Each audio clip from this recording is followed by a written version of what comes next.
dalam ruangan itu terlalu lama karena saking penuhnya padat daripada penumpang yang ingin keluar berebut paling terakhir. Tidak ada yang bantu untuk menolong keluar.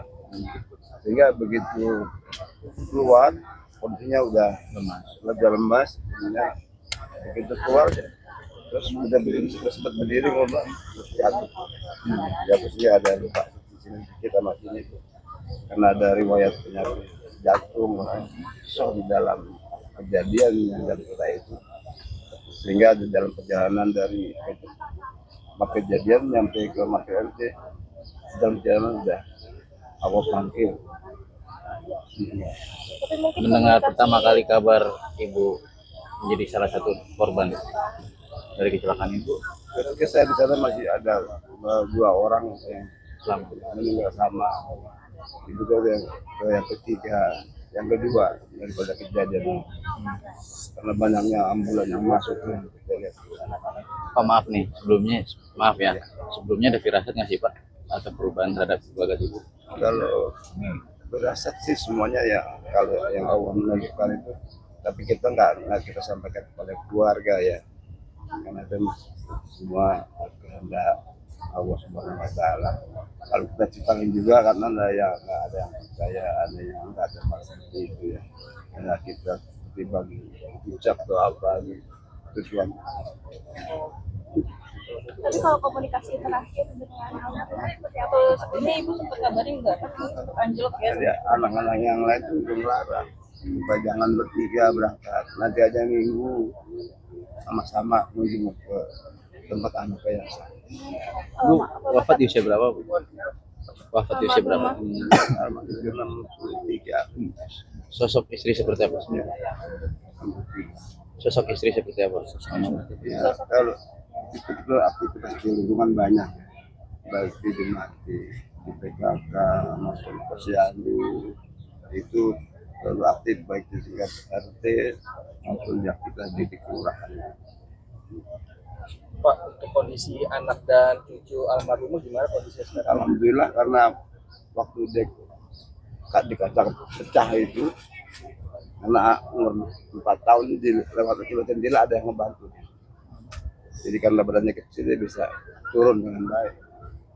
Ini kalau kondisi ibu saat dibawa ke rumah sakit itu seperti apa Pak? Apa ada luka berat seperti apa Pak? Luka aja sih nggak begitu berat karena ada riwayat sakit jantung, ada kejadian di dalam peta itu, dia menyebabkan fatal di dalam perjalanan dan tidak meninggal. Sempat diinfokan juga sempat mengalami pendarahan. Nah, dari hasil otopsi forensik yang ada itu nggak ada. Pak tadi sudah sedikit menegaskan berarti memang Bapak mengalami dijatuhkan cicak sebelum motor. Sempat dijatuhkan cicak firasatnya. Ya itu kan kita nggak boleh ini ya, cuma sekedar ini aja peringatan buat kita untuk mengetahui, tapi kita nggak akan kasih itu kepada keluarga. Terakhir komunikasi seperti apa nih Pak kemarin? Itu sebenarnya 1 hari sebelumnya itu udah anak-anak sudah tahu supaya jangan.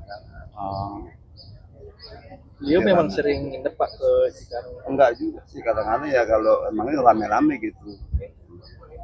Jalan kunjungan itu ada yang awal. Ini kan ibu, anak perempuan 1, cucu perempuan 1, 3. Ya memang semuanya kehendak Allah ya. Apapun kondisinya kalau Allah yang menentukan qadar Allah nggak bisa ditolak. Tapi memang sudah biasa berkenalan naik kereta kalau kemana-mana seperti Kalau apa? naik kereta bilangnya didampingi sama yang lain. Biasanya kalau pergi jauh ya paling dijemput sama anak-anak. Sebagai orang yang terdekat, kenangan apa sih Pak nih yang sulit dilupakan itu? Kenangan dari almarhum sendiri Pak. Kalau kenangan sebenarnya aktivitas keluarga, ngurus anak-anak, saya itu cukup baik sekali di dalam masyarakat itu, berhubungan dengan lingkungan dan sebagainya, itu aktivitasnya cukup baik. Atau sebelumnya Bapak ada rencana ingin kemana dengan almarhum sebelum kejadian? Ya ada sih, karena mikirin yang kembar itu sakit ya, arahnya ke sana aja. Bahkan yang lain juga pinginnya ke tempat mbak sampai nggak tercapai, akhirnya begitu sampai udah sampai habis ajal ayat. Terakhir mungkin minta doanya Pak. Ya, kita doakan mungkin buat almarhumah Semoga amal ibadahnya dan dosanya diampuni oleh Allah Subhanahu wa taala dan diberikan kelapangan di dalam kuburnya, dijadikan raudhatun minal jannah oleh Allah Subhanahu wa taala. Terima kasih. Terima kasih Pak.